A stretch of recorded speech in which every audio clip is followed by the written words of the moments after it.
Este é o podcast da Central para o Campo, apresentado por Josenaldo Rodrigues. Oferecimento Central de Adubos. É show, papai! Olá pessoal, tudo bem? Bem-vindos, é um prazer estar com vocês mais uma vez aqui no nosso podcast da Central para o Campo. Este é um projeto da Central de Adubos que tem o objetivo de levar informações do agronegócio para você, meu amigo produtor rural, para você, minha amiga produtora rural. Um grande abraço a você que nos acompanha em nosso canal no YouTube, Central de Adubos Oficial, ou você que está acompanhando também nas plataformas de podcast. E um grande abraço aos amigos e amigas que escutam a gente aí através da Rádio Tropical Sat de Juazeiro da Bahia, FM 102,5 para todo mundo. Estamos ligados também nas ondas da Rádio Tropical Sat. A Central de Adubos está há 12 anos no mercado, com 10 lojas agora em 4 estados. É isso mesmo. Em Pernambuco temos 2 lojas em Petrolina e uma em Petrolândia. Na Bahia estamos em Juazeiro, Irecê, João Dourado, Paripiranga e Feira de Santana. No estado de Sergipe estamos na cidade de Itabaiana e agora também estamos na cidade de Arapiraca, em Alagoas. Alô, alagoanos, alagoanas, estamos aí em Arapiraca já funcionando com a nova loja da Central de Adubos. Já são mais de 30 mil clientes atendidos pela maior do Nordeste, e a maior do Nordeste, você sabe, é diferente das iguais. E olha só, a super promoção da Central de Adubos continua a todo vapor. A cada R$500 em compras, você ganha um número da sorte e concorre a sorteios de saveiros e uma Frontier 0 km. O sorteio é realizado com base na extração da Loteria Federal. O consumidor que apresentar também uma nota, um cupom fiscal de compras realizadas em qualquer loja da Central de Adubo, você também vai concorrer a um vale-compras no valor de R$500 cada. Você concorre através da roleta instantânea virtual. Portanto, acesse aí o nosso site showdepremioscentraldeadubos.com e confira tudo sobre a super promoção da melhor e maior do Nordeste, a Central de Adubos. Nosso tema de hoje, melão. Quem não gosta de melão, né? Para quem está acompanhando aí no YouTube, já viu que tem um melão aqui na mesa. É o nosso assunto de hoje, melão, muda, manejo, colheita e mercado. Nossos convidados de hoje, aqui à minha esquerda, Rui Mitsuo Takahashi, ele é representante da empresa Rixuan. E está aqui do meu lado direito, Cristiano Silva, também representante técnico de vendas da empresa Rixuan. Bom dia, bem-vindos. Rui, inicialmente falo com você. Seja bem-vindo, hein? Bom dia, Josenaldo. É um prazer estar aqui, é uma satisfação muito grande. E vamos... Primeira vez aqui com a gente, né? Primeira vez. Alegria. Espero que você volte outras vezes, viu? Alegria minha. Obrigado. Cristiano, bom dia, seja bem-vindo. Bom dia, Josenaldo. Obrigado pelo convite. Vamos falar um pouquinho de melão hoje com você. Falar um pouquinho de melão, né? Exatamente. Você também é a primeira vez com a gente, Primeira né? vez. Pô, que bom que você deve voltar outras vezes, viu? A empresa que vocês representam aqui é a Rixuan, é isso? Exatamente. É a nossa parceira também, chegando agora aqui no nosso podcast da Central para o Campo. E apresenta pra gente a Rixuan. A Rixuan é uma empresa holandesa, ela tem a matriz na Holanda, mas ela atua no mundo todo, em mais de 100 países. É uma empresa especializada no melhoramento genético, na produção de variedades, criação de variedades através de cruzamento genético. É especializada em sementes de hortaliças, melão e melancia. E aqui no Brasil, a gente atua tanto no setor de melão, melancia, como também hortaliças, como tomate, pimentão, alface e por aí afora. Uma variedade de sementes, né? É, uma gama muito grande de materiais, de variedades, né? E de culturas, primeiro. São mais de 25 culturas e mais de 2.000 variedades dentro dessas culturas, né? Então, é uma gama muito grande de materiais. E especializado em sementes. A empresa só trabalha com sementes. Com sementes. É isso. Com melhoramento genético. Exatamente. Melhoramento genético. Novas criação, variedades. Isso. Sempre que o produtor busca alguma melhoria em termos de resistência a algum tipo de doença, algum tipo de praga, um produto mais bonito, um produto com sabor melhor, um material que produza mais. São esses desafios que a Rixuan sempre está buscando atender a necessidade do produtor e do mercado. E atuando em mais de 100 países, você falou? Sim, no mundo todo. No mundo todo, né? Isso. E aqui no Brasil tem algum escritório, alguma fábrica no Brasil, não? Na verdade, aqui no Brasil a gente tem um escritório, a filial, né? Fica em Olambra, no interior de São Paulo, ali próximo Cidade a das Campinas. Flores? Exatamente. Chama Cidade das Flores, Olambra, né? Cidade das Flores. Exatamente, Cidade das Flores. Até porque Olambra é uma cidade de origem holandesa, né? Ah, é? Exatamente. Isso eu não sabia. Olambra, HOL é de Holanda. Ah, AM de América e e a BRA de Rixuan, Brasil. como a sede é na Holanda, então Isso, escolheu tem- Olambra, em São Paulo. Tem uma ligação muito forte com a origem, né? Sim. E aqui no Nordeste, a gente tem uma estação experimental voltada especificamente para melão e melancia em Mossoró, que é uma região forte também produtora de melão. E aqui no Vale, a gente tem essa atuação através da central, né? Bastante forte, focado em melão. Já tem quanto tempo essa parceria com a Central de Adubos? São mais de 5 anos, né? Mais de 5 anos. Mas, E aí a Central está expandindo agora, nós estamos chegando aí em Arapiraca, em Alagoas, e a Rixuan está junto? A Rixuan acompanha e busca... Essa distribuição que a Central faz, nós estamos em 4 estados agora, Sim. né? São 10 lojas. Sim. E claro, com a previsão de ampliar ainda outras lojas para outras cidades, outros municípios. Facilita o trabalho da Rixuan aqui no Vale do São Francisco? com certeza, porque tem mais capilaridade, né? Mas assim, o trabalho que a gente sempre busca fortalecer com a Central de Adubos é esse trabalho de acompanhamento no campo. A Central tem uma equipe Vocês técnica. fazem também acompanhamento no campo? Com certeza. Faz, né? Com certeza. Porque a Central tem uma equipe técnica de campo muito bem treinada, muito competente, que vai até os produtores, né, fazer dias de campo com eles para poder enriquecer mais o conhecimento dos produtores e também da equipe técnica, que a gente acaba aprendendo com os produtores também, né? É uma troca de experiência, né? sim. Exatamente. A equipe técnica da Central é uma equipe muito forte, uma equipe muito boa, e a gente complementa com esse trabalho junto com eles, né? De assistência, de informação ao produtor, levando um pouco de melhoria para o produtor também. Tá. Você falou em Mossoró, que tem uma unidade da Rixuan lá, né? Você Isso, fica em Mossoró também? Você mora em Mossoró? Eu moro em Mossoró e a gente tem uma unidade, uma estação experimental em Mossoró, uma vez que Mossoró é a região mais importante em melão, né?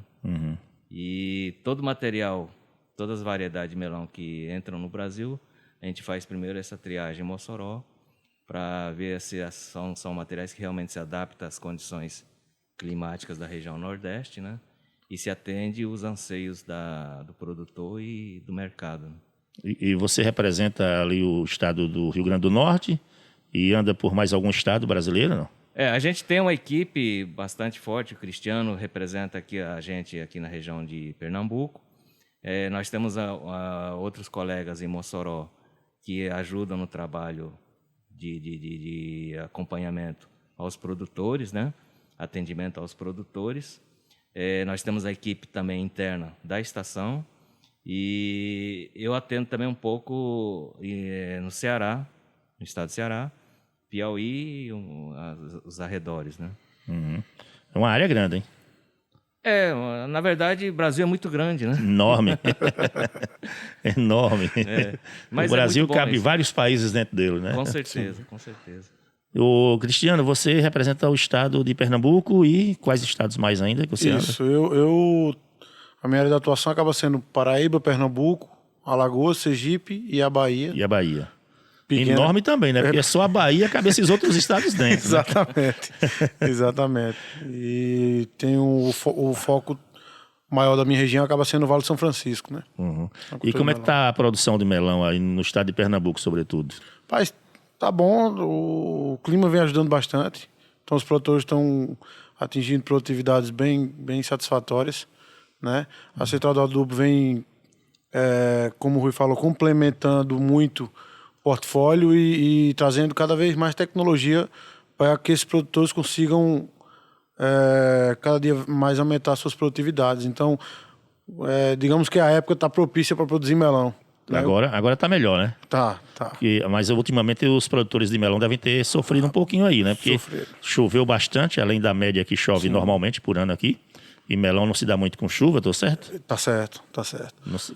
Os últimos anos, o Vale, não só o Vale, mas o Nordeste como um todo, vem passando por um momento meio, digamos assim... Um momento que não é normal. Não é normal, Não é normal. atípico, né? Atípico, né? Isso. Que... Em termos de chuva, a gente está falando. Isso, não que seja ruim, para quem Não. mora no interior é muito bom. Exatamente. Mas para quem trabalha com irrigação e, sobretudo, com melão e uva, aí não é bom para quem Isso, trabalha com essas exatamente, culturas, né? porque- melancia também sofre, né? Sofre São bastante. culturas que não se adaptam com chuva. Com né? chuva, né?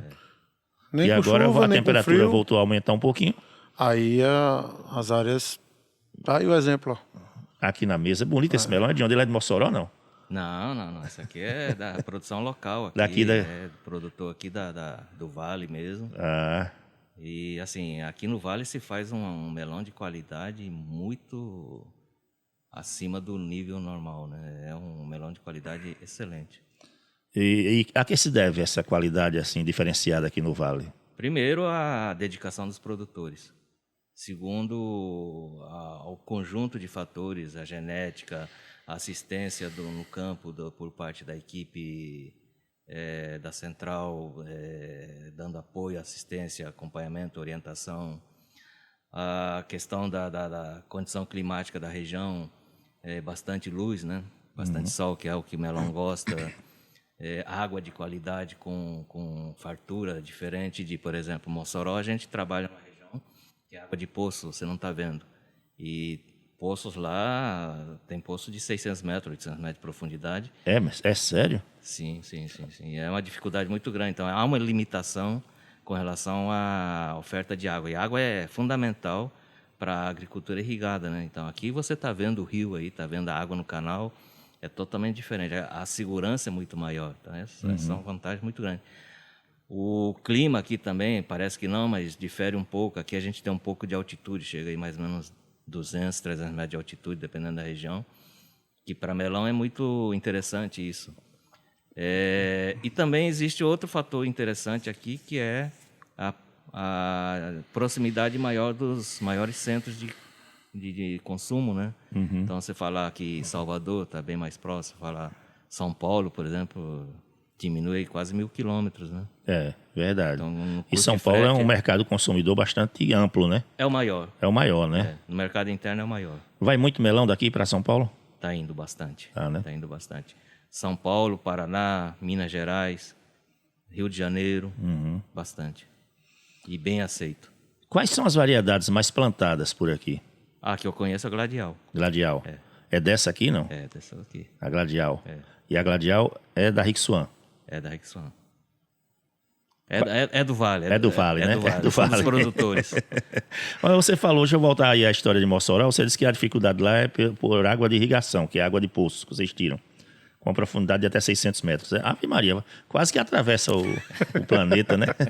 600 metros para baixo aí, haja... É um custo muito alto, né? Sai muito alto o custo. Sai muito alto. Mesmo assim, o Rio Grande do Norte consegue ser ainda o maior produtor do país, né? Na verdade, ou são os estados todos do Nordeste que são os maiores produtores? Não, a maior concentração, a maior área de produção de melão está ali entre Mossoró, divisa com o Ceará, né?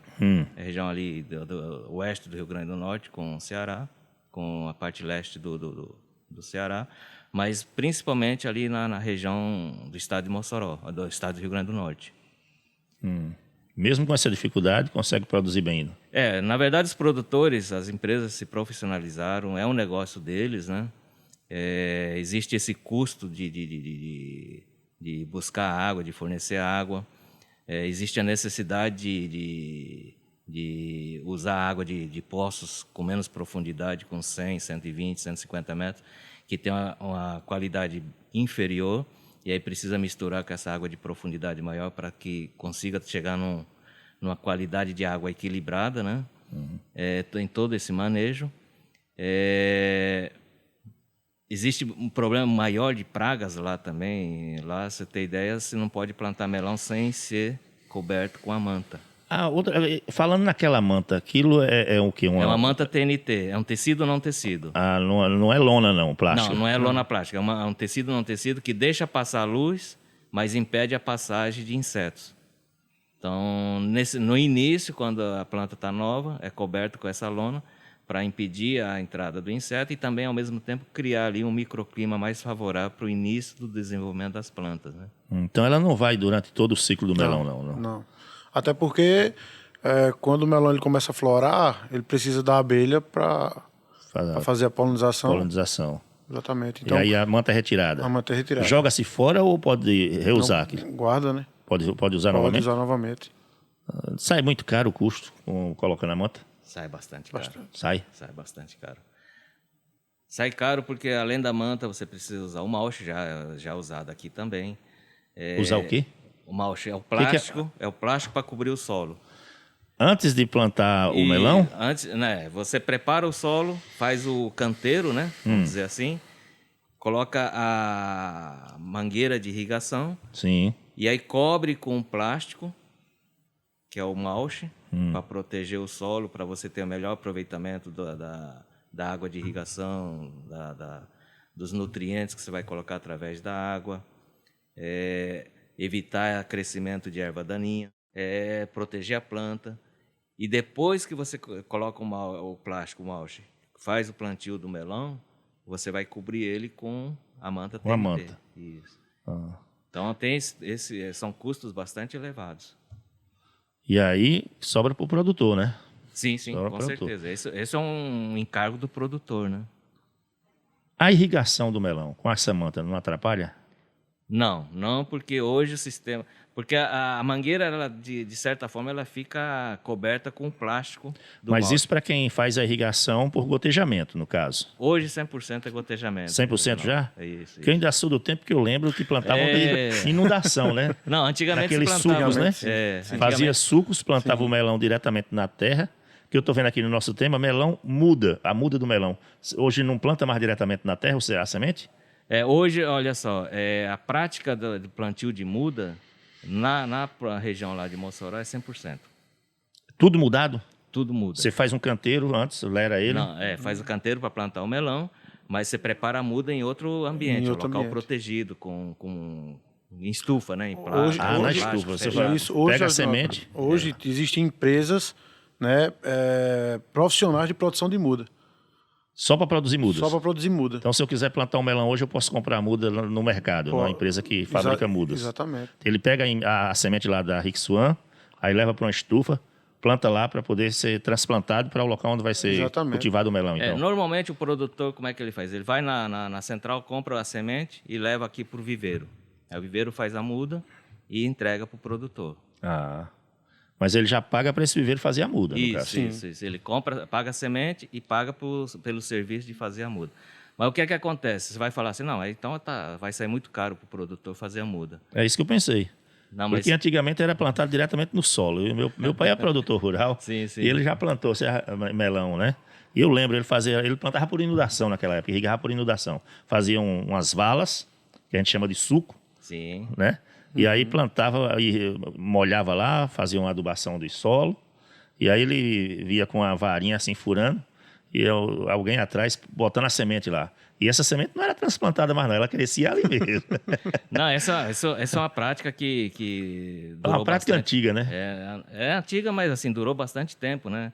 Essa prática de plantar com muda não é tão antiga assim, é mais recente. A questão é a seguinte, quando você faz... Tem muitos produtores ainda que fazem plantio direto, né? Mas quando você faz o plantio direto, se você não tiver um preparo de solo bem feito, se você não tiver ali a colocação do plástico, do mulch muito bem feito, se ficar ali um espaço entre o plástico do mulch e a superfície do canteiro, do camalhão, quando você faz o plantio direto, vai ficar a plantinha de melão, quando começar a sair, ela vai ficar debaixo do plástico.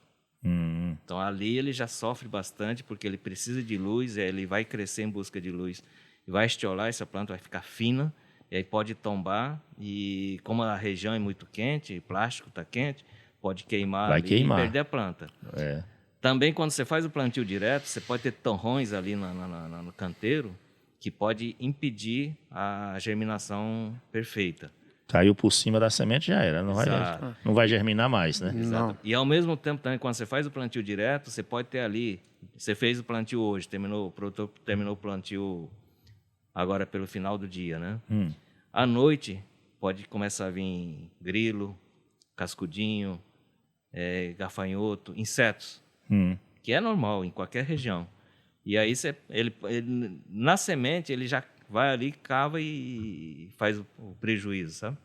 Ele tem insetos que abrem um pouquinho ali a semente, come o miolinho da semente e vai embora. Vai para o outro, sabe? E aquela não germina mais, porque o miolinho é o que ia germinar, né? Exatamente. Então, existem todos esses riscos quando se faz o plantio direto, né? E aí o produtor tem que, depois de uma semana, mas tem que ir ali e fazer o replantio. E começa a ter o campo desuniforme, porque tem aqueles que germinaram primeiro e tem aqueles que vêm no replantio com diferenças de idade, né? Então começa a ter um campo desuniforme. Sem contar que também, além do fator ambiente que o Rui citou, tem o fator humano. Nós sabemos que nossa região é uma região bastante quente. E esse trabalho de plantio é feito geralmente por pessoas. Então você imagina uma área de 1 hectare, onde a pessoa começa fazendo esse semeio logo pela manhã, em seguida o sol bate. Então existem fatores que fazem com que esse plantio direto também seja prejudicado. Como, por exemplo, profundidade que a semente é depositada, né? Após esse plantio, as pessoas continuam e essa semente ela vai ficar ali depositada no solo. Então a temperatura, né? Que essa semente ela vai passar o dia todo, porque só vai ser colocada a primeira lâmina de irrigação após o término do semeio. Então, se um semeio durar o dia, por exemplo, uma semente que foi semeada no período da manhã, ela vai pegar a temperatura do dia todo praticamente, né? E qual é o período melhor, então, para semear? Ou fazer o transplantio? Porque como a região é quente, apesar das chuvas dos últimos 2 anos terem sido acima da média, ou agora nós estamos voltando aí a um período de calor, se eu semear de manhã, ela vai pegar o dia todo de temperatura alta, né? O ideal, uma área dessa, ela é distribuída através de setores, né? Você pega 1 hectare, uma área de 1 hectare, ela é distribuída por setores. Então, setor 1, setor 2, setor 3, setor 4, por exemplo. Então, se o produtor optar por fazer o plantio direto, ele faz primeiro setor, aí pode soltar a primeira lâmina d'água. Partir para o segundo setor, faz o semeio. Então, à medida que as pessoas vão fazendo os semeios setorizados, o produtor já pode ir soltando água. Entendeu? Minimizaria, pelo menos, essa situação da temperatura. Diminuiria um pouco aí para a semente não... Isso, não sofrer tanto, não passar o dia, né? Não passar o dia na... Isso que o Cristiano colocou é um detalhe interessante, Zenaldo, porque assim...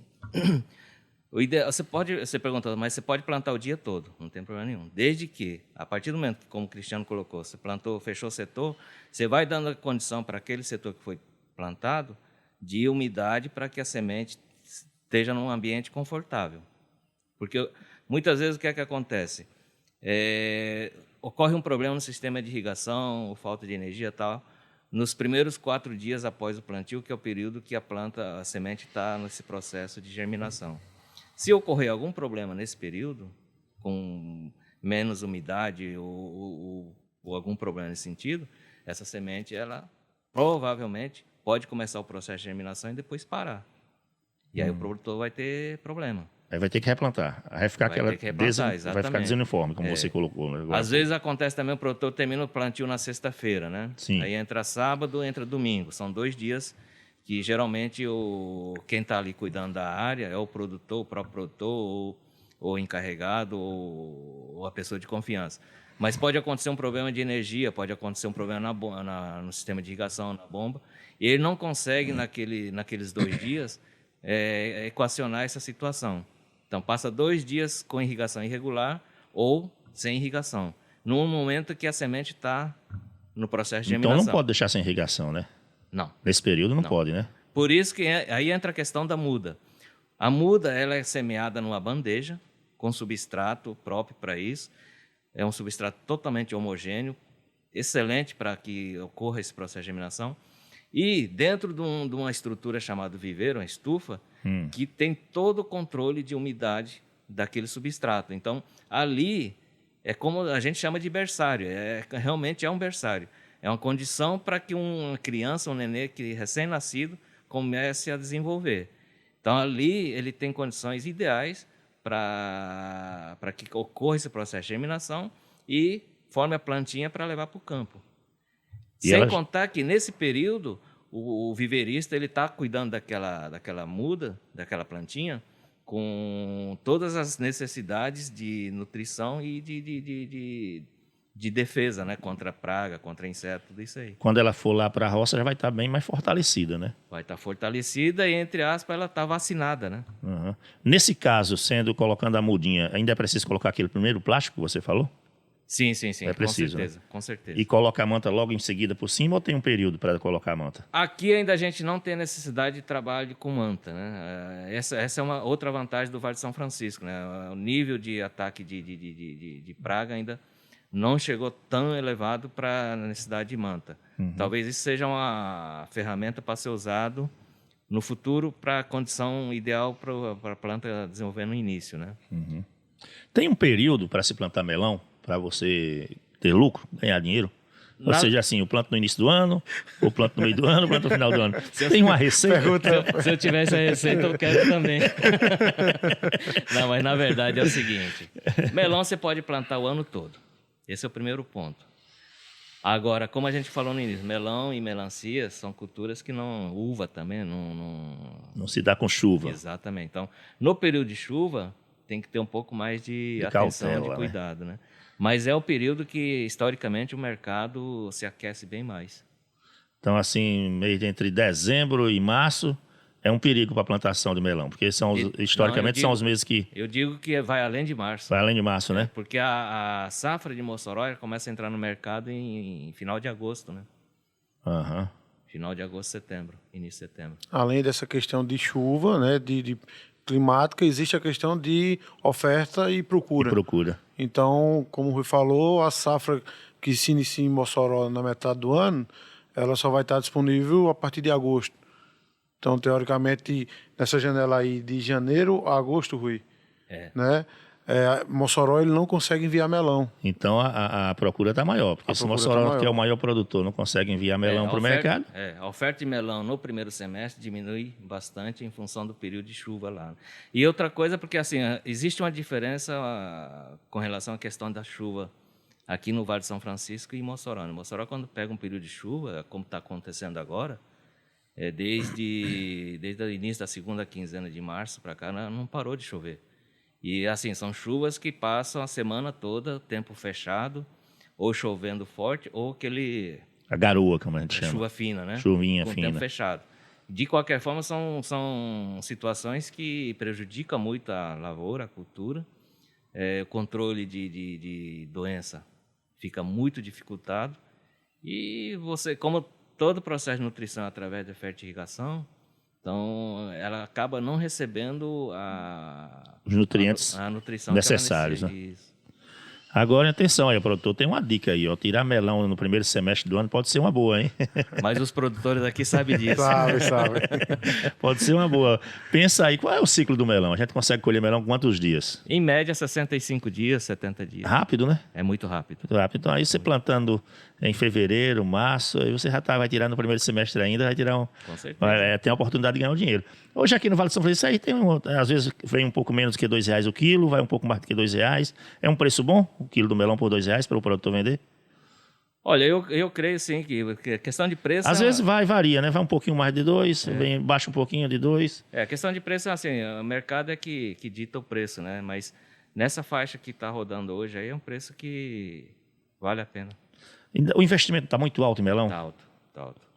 O custo de produção subiu bastante, principalmente de pós-pandemia, né? Que a gente teve a dificuldade aí de vários insumos, importação de matéria-prima. Mas agora, fertilizante subiu bastante, né? Em função desses problemas. Mas parece-me que está começando a voltar ao normal essa questão de oferta de insumos e regularizando um pouco, né? Que o produtor precisa disso, né? É verdade. Olha, nós estamos falando aqui sobre melão, muda, manejo, colheita e mercado com Rui Mitsuo Takahashi e Cristiano Silva. Eles são representantes técnicos de venda da Rick Swan, empresa especializada em sementes de melão, melancia e outras hortaliças. E olha só, é hora de notícias aqui na Central para o Campo. Central de Notícias. Olha só, e a união entre produtores do Vale do São Francisco faz a diferença na fruticultura cooperativista. Reconhecida internacionalmente pela qualidade das suas frutas, o Vale do São Francisco também mostrou recentemente que, em matéria de cooperativismo, a união sempre fez a força e é fundamental. A prova maior dessa assertiva aconteceu no final de novembro do ano passado, quando um grupo de 29 produtores rurais de uva da Cooperativa Produtores e Exportadores do Vale do São Francisco, a Copex Vale, se uniu em mutirão para ajudar 2 dos associados a levantar 6 hectares de parreirais que foram ao chão devido às fortes chuvas que caíram em Petrolina, em Pernambuco, naquela época. Proprietário de um lote no projeto de irrigação Senador Nilo Coelho, o produtor e consultor de uvas Augusto Prado lembra que no dia 28 daquele mês, quando foi acordado na madrugada com a triste notícia de que 2 dos seus 8 hectares de parreirais, acostumados com uma irrigação controlada, não tinham aguentado as precipitações de 65 milímetros que choveu naquele mesmo dia e os parreirais foram ao chão, faltando poucos dias para a colheita. E ele disse, com a notícia, mesmo apresentando sintomas da Covid-19, fui ao lote devidamente protegido, vi o parreiral com 70 toneladas de uva no chão e a possibilidade de um prejuízo imediato de R$490 mil.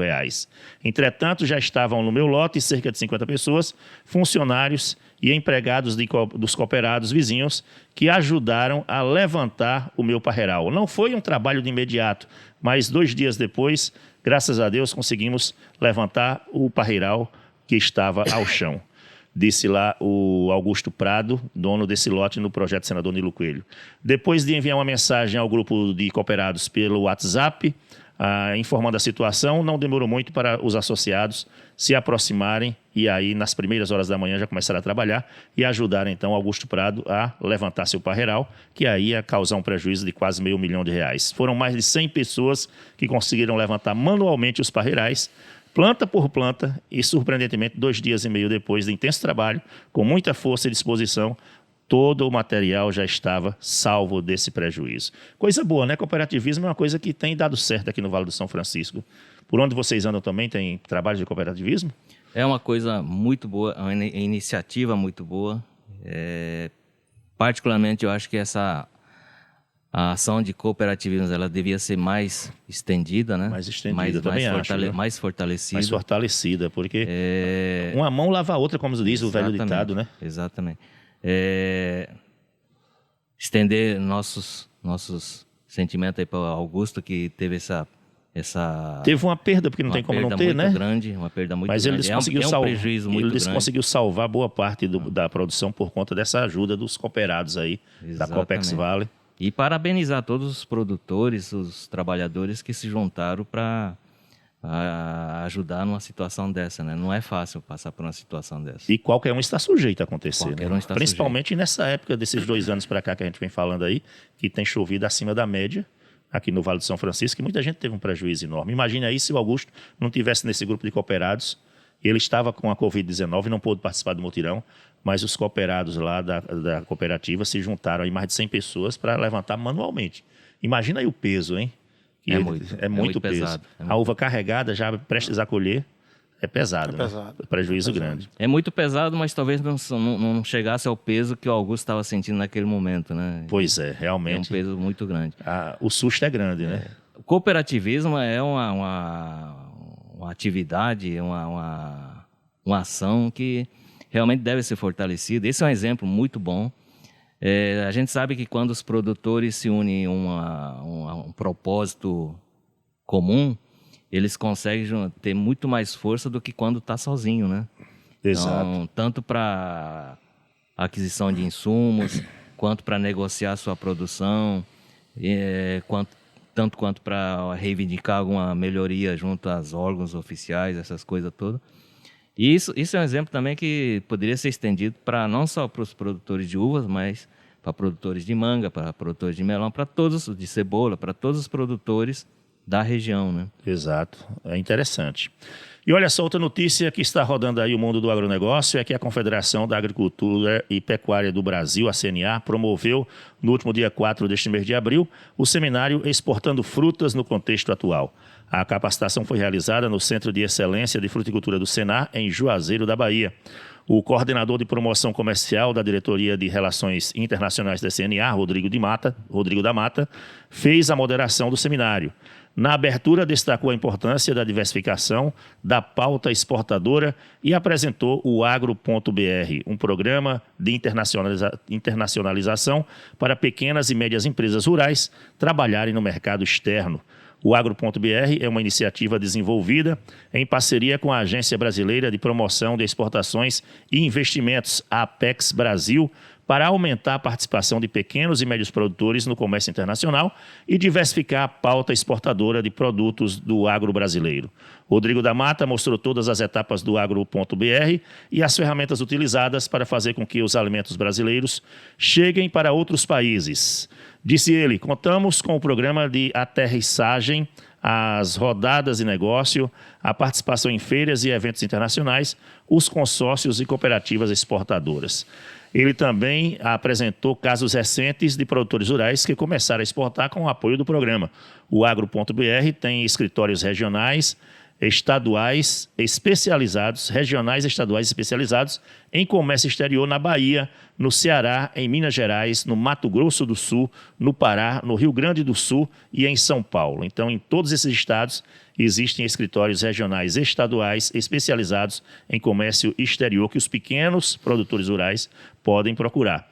Conta ainda com o apoio dos escritórios internacionais da CNA, localizados em Dubai, em Singapura e em Xangai. Também participaram da abertura o vice-presidente da Federação da Agricultura e Pecuária do Estado da Bahia, FAEB, Guilherme Moura, e o presidente do Sindicato dos Produtores Rurais de Petrolina, em Pernambuco, Jailson Lira, representando a Federação da Agricultura do Estado de Pernambuco, a FAEP.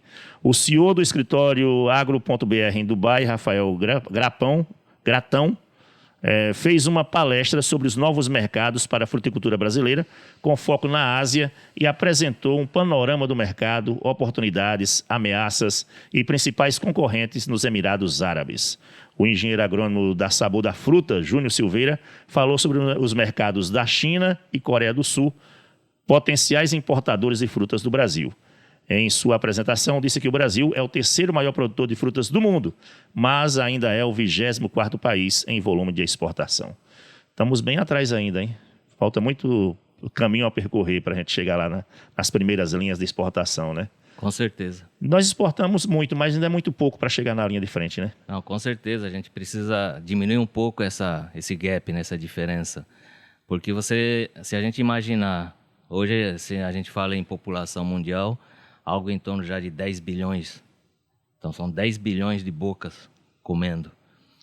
E no mundo, se a gente observar também, as regiões que têm a possibilidade de produzir alimento não são tantas.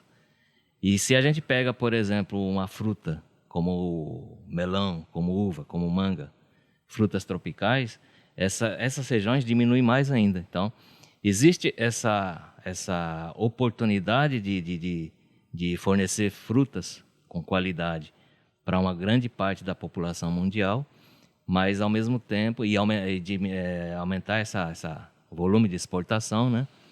Mas ao mesmo tempo também é necessário que as atividades infraestruturais os problemas infraestruturais sejam equacionados, né? Verdade. Porque nós somos aqui, segundo a empresa Sabor da Fruta, nós somos aí o terceiro maior produtor de frutas do mundo. Mas estamos atrás de 23 países ainda na exportação. Ou seja, a gente produz muito, mas a gente exporta pouco ainda, né?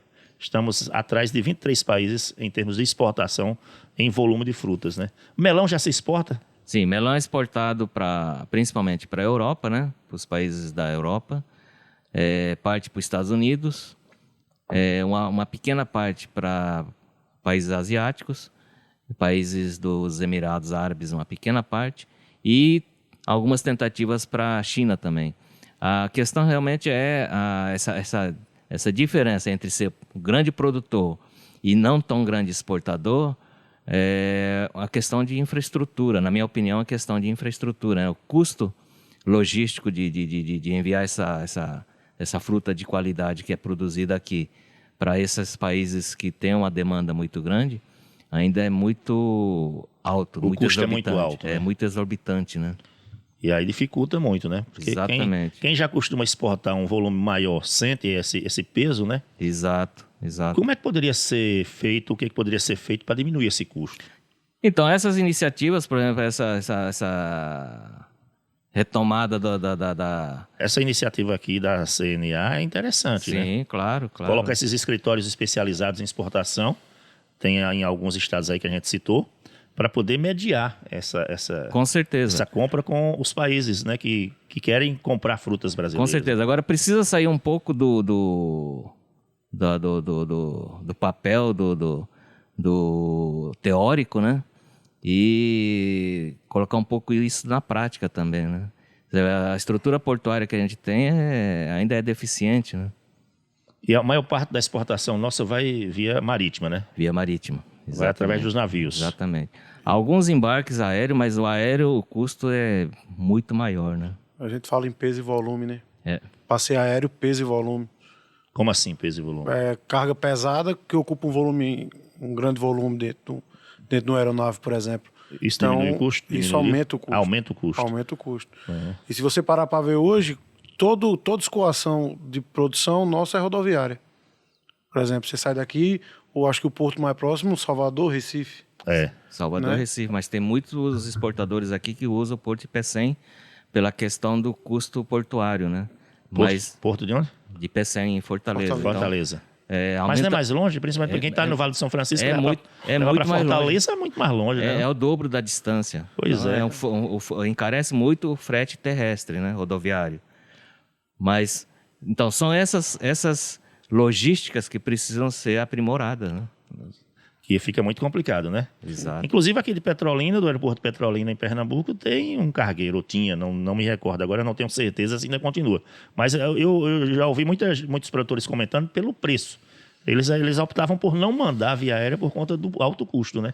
Eu não sei como está hoje, mas assim, eu sei que tinha esse transporte aéreo, o cargueiro aqui que saía para a Europa, inclusive produtores de manga que mandavam manga de qualidade, assim, excelente, como se fosse uma manga feita de cerâmica, né? Para a França, para outros países, com um valor agregado bem mais interessante.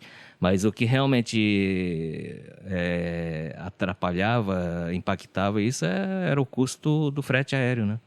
Muito caro, né? Uhum. Muito caro. Meus amigos, Rui, meu amigo Cristiano, nós temos um quadro aqui no nosso programa que a gente gostaria de conhecê-los melhor. De onde vocês vêm, como é que entraram no agronegócio. Não, mas antes de conhecer, se você me permite, eu queria que você experimentasse a fruta aqui do Vale. Degustar agora aqui no estúdio? Degustar agora no estúdio. Rapaz, vai ser um prazer. Um melão feito aqui, produzido aqui no Vale. Eu sou fã de melão, eu gosto demais de melão. Agora, eu ia te perguntar, enquanto você corta, eu estou vendo que ele tem umas espécies de estrias, né? De estrias. Não atrapalha a comercialização? Isso é uma espécie específica? Esse rendilhamento aqui é uma característica dessa variedade que se chama gladial. É um indicativo de sabor e muitos produtores estão usando esse indicativo, essa característica a seu favor, colocando ele no mercado de uma forma diferenciada, com valor agregado, porque os consumidores, quando vê esse tipo de fruta, ele já sabe que tem um sabor diferente. Eu espero que esse aqui também esteja com esse sabor diferenciado, porque você vai provar aqui, eu não tenho certeza, mas eu acredito que mas sim. Mas ele está bonito, pela qualidade dele, pela cor dele, eu acho que ele tem sim, acho que ele está com um gosto bem diferenciado, viu? Esse melão está muito bonito. E essas espécies de estria, parece que quando ele sai com essas estrias, aparentemente ele já vem diferenciado, viu? É bem interessante. Tem alguns vendedores que eles colocam numa espécie de rede. Vamos lá, vamos provar aqui o melão.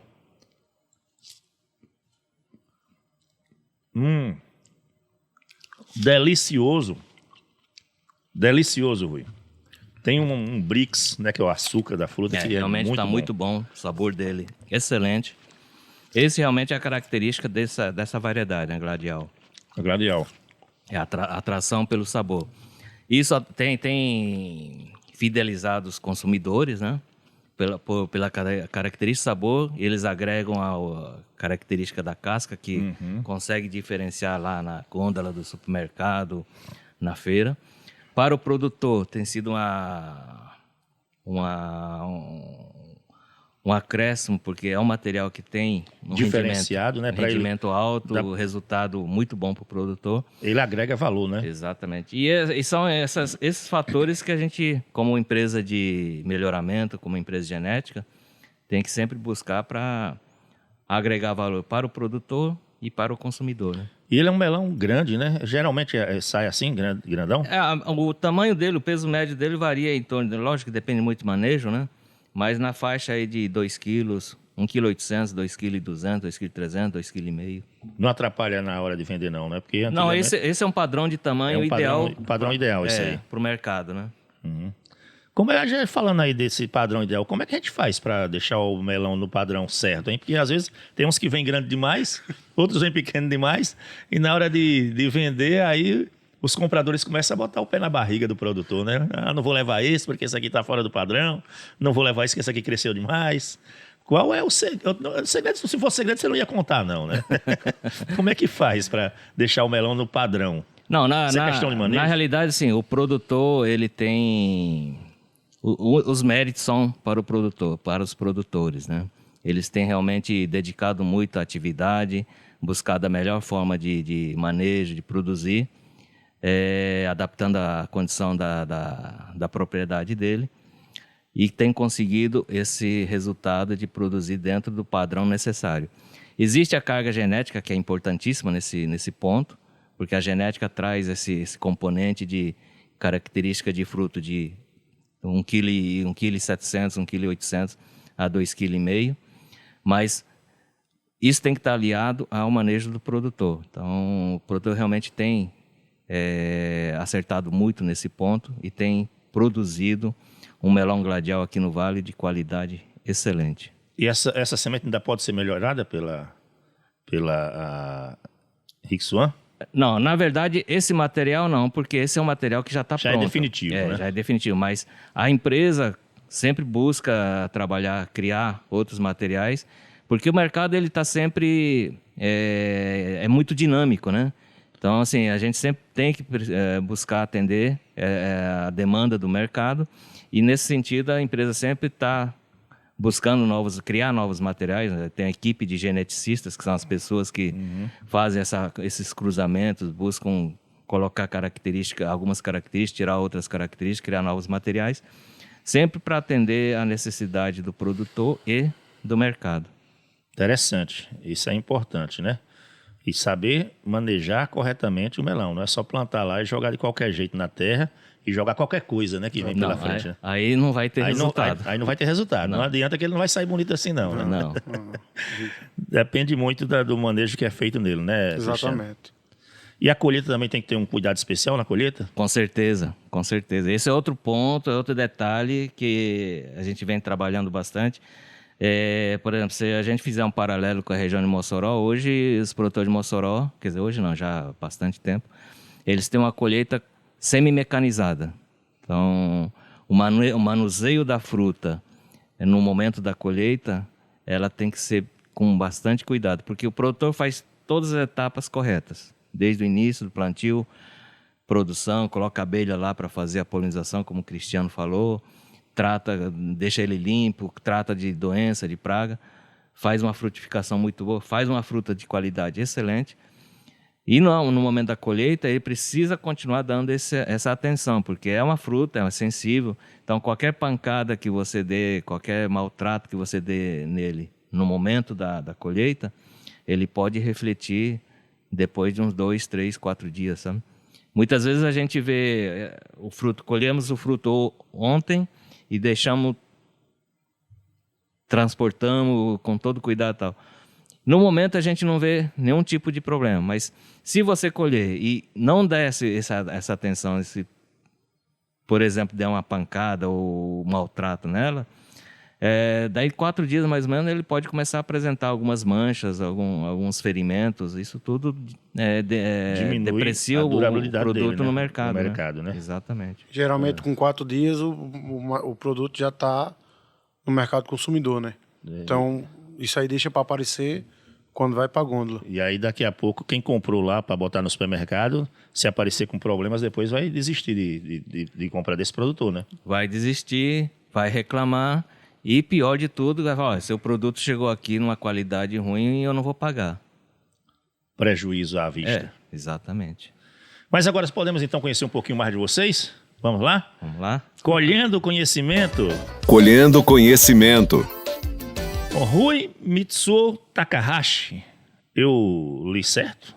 Pelo nome, Certo. você Corretíssimo. é descendente de japonês. Isso, e fácil de pronunciar também. Fácil de ler e de pronunciar, né? Eu sou filho de japonês, meu pai veio do Japão, sou filho de imigrante. Nasci na roça, meu pai sempre foi da área agrícola, nasci na roça. Cresci no meio de plantio de abacaxi. Lá no Rio Grande do Norte. Lá no interior de São Paulo. Ah, no interior de São Paulo. E você hoje mora em Mossoró, no Rio Grande do Norte, mas Há muito tempo. nasceu em Não, São eu sou Paulo. nordestino, né? Eu sou nordestino por adoção. Mas eu terminei a faculdade no Rio de Janeiro, né? E quando eu terminei a faculdade, vim trabalhar no Nordeste. Eu sempre tinha vontade de conhecer o Nordeste pela questão climática, essa coisa toda. E me falavam que tinham praias muito bonitas na época. E tem? E tem. Eu conferi isso. E quando estava fazendo a faculdade, eu vou trabalhar no Nordeste, perto da praia, que todo final de semana eu tô na praia, né? E aí vim pro Nordeste, graças a Deus, consegui uma oportunidade no Nordeste. Já tem quantos anos em Nordeste aí? Bom, se eu falar esse tempo todo, vão dizer que eu tô porque tem um velho. tempo que você passou lá na faculdade, lá no Rio de Janeiro. Não, mas eu tenho alguns anos que trabalho no Nordeste, sempre trabalhei com melão, né? Fui melão? fui produtor também. Vim para trabalhar na empresa de produção de melão. Da empresa de produção de melão, fui ser produtor de melão e depois entrei para esse outro setor de prestação de serviço, né? E aí não plantou mais melão. Mas Por enquanto, não. Para quem gosta de praia, se fixou em Mossoró, que não tem praia. Tem a praia a 30 quilômetros, tá pro lado. Fica a 30 quilômetros, né? Tá pertinho. Dá para ir até correndo. Dá pra ir correndo. Tem um colega que faz isso todo final de semana, mas eu ainda não. E aí quem é filho de japonês, como é que eu dou o nome? A primeira geração, Nisei. Nisei. Então você é Nisei. Filho de japonês da primeira geração, Nisei. Segunda geração, Sansei. Yonsei e depois aí eu não sei. Aí depois daí da terceira geração você já não sabe mais, né? Cristiano Silva. Cristiano tem um nome bem brasileiro. Bem Cristiano, brasileiro. E o sobrenome também bem brasileiro, Bem né? brasileiro. Silva. Eu também Isso. tenho Silva no nome. Aí, ó, tá vendo? Acho que é a maior família do Brasil. É a maior família do Brasil. Josenaldo da Silva Rodrigues. Tá vendo? Aí eu encurtei e deixei só Rodrigues, Josenaldo Rodrigues. Mas eu assino Silva também. Entendi. Tu é de onde, Cristiano? Eu sou de Bezerros. Bezerros, né? região Agreste de Pernambuco? Agreste de Pernambucano, Pernambuco, então. exatamente. Vizinho a Caruaru. Assim como o Rui, eu também sou da roça, né? Neto de agricultor. E tracei a vida para trabalhar nesse setor desde sempre. Sempre quis mexer com agricultura, sempre quis, induzido pelos meus pais também, meu avô. Então, fiz técnica agrícola, fiz agronomia posteriormente. E desde 2008, digamos que profissionalmente, eu estou envolvido no segmento de semente. Né? Muito Bezerros, tempo já, né? Isso, bezerros ali, o forte é tomate e pimentão, né? Mas aqui o vale acaba sendo realmente o melão. Aqui no Vale mesmo, você já chegou a trabalhar fixo aqui, não? A Ou trabalhar você vem, sim. você vem e volta? Não, eu venho e volto, mas o vale... É aquele negócio, só falta a casa. Só volta em casa. Porque eu passo muito... Eu dedico muito do meu tempo ao vale, então eu passo muito tempo aqui. Ah, maravilha. E que conselho vocês dariam a quem está ouvindo a gente agora e pensa em entrar na área do agronegócio? É bom negócio? Não, primeiro... Ou precisa gostar do que faz? Na verdade, assim, não seria conselho. Quem sou eu para dar conselho, né? Mas sugestão que eu daria pessoalmente seria, primeiro, para os produtores, continuem firme. Existe um período interessante de mercado agora até setembro, né? Que é a entre safra de Mossoró. O mercado está bastante comprador. Está faltando melão tanto no mercado interno como lá fora. Então, é uma oportunidade. Sabe que no negócio da gente, a gente vive dessas oportunidades também, né? É importante. E seguir firme, a gente sabe que os desafios sempre vai ter, né? Questão Tem de muitos desafios, né? praga, Não tem doença, como, né? custo alto, mão de obra que está difícil. Tudo isso aí são desafios que fazem parte do negócio, né? Mas seguir firme nessa tocada aí, que com fé em Deus a coisa vai dar certo. Com certeza. E tu, Cristiano? O meu conselho é basicamente o que me trouxe pro meio, que realmente tocou o coração e fez eu vir pro meio, que é a responsabilidade de alimentar essa quantidade de gente que o Rui falou. O Brasil, a gente tá aí com 220, acho que é 220. Mais ou menos isso. Né?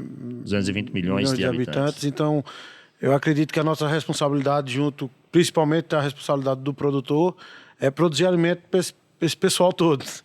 Então, eu vejo sim o Brasil como uma grande oportunidade. O agronegócio, agronegócio. É uma área em expansão. É uma área em expansão e tem muito a crescer, viu, Osnaldo? Tem muito a crescer. Tá certo. Então eu quero agradecer demais a presença de vocês aqui. Um bate-papo muito proveitoso. Tenho certeza que o produtor rural gostou também, que nossa missão aqui é levar informações para os produtores rurais. Muito obrigado aí ao Rui Mitsuo Takahashi e Cristiano Silva, da RIC Suan. É isso? Nós é que agradecemos. Empresa holandesa que tem um escritório em Olambra, né? Fiz o campo aí em Olambra, lá em São Paulo. Muito obrigado a vocês, viu? Foi um prazer conversar com vocês dois. E obrigado pelo melão. Tá uma maravilha, viu? Obrigado a vocês pela oportunidade e por levar essa mensagem também para os produtores. Muito Obrigado, Central de Adubo, pela iniciativa. Excelente. E a você que nos acompanhou aí na Rádio Tropical Sat FM 102,5 de Juazeiro, nosso abraço, muito obrigado pela companhia. A você que está conosco aí através do nosso canal no YouTube, Central de Adubos Oficial, e a você que está nas plataformas de podcast, se o Senhor Jesus nos permitir, na próxima semana estaremos de volta. Até lá! É show de prêmios pra você. Você pode ser o próximo sortudo do show de prêmios da Central de Adubos. Essa Saveiro aqui pode ser sua. Uma Frontier zerinha. Consulte o regulamento no site da promoção e boa sorte.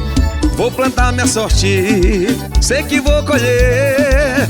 Essa promoção, eu é quem não vou perder. É show de prêmios pra você. Central de Adubos é show, papai! Obrigado por estar com a gente. Até o próximo podcast da Central para o Campo. Oferecimento Central de Adubos. É show, papai!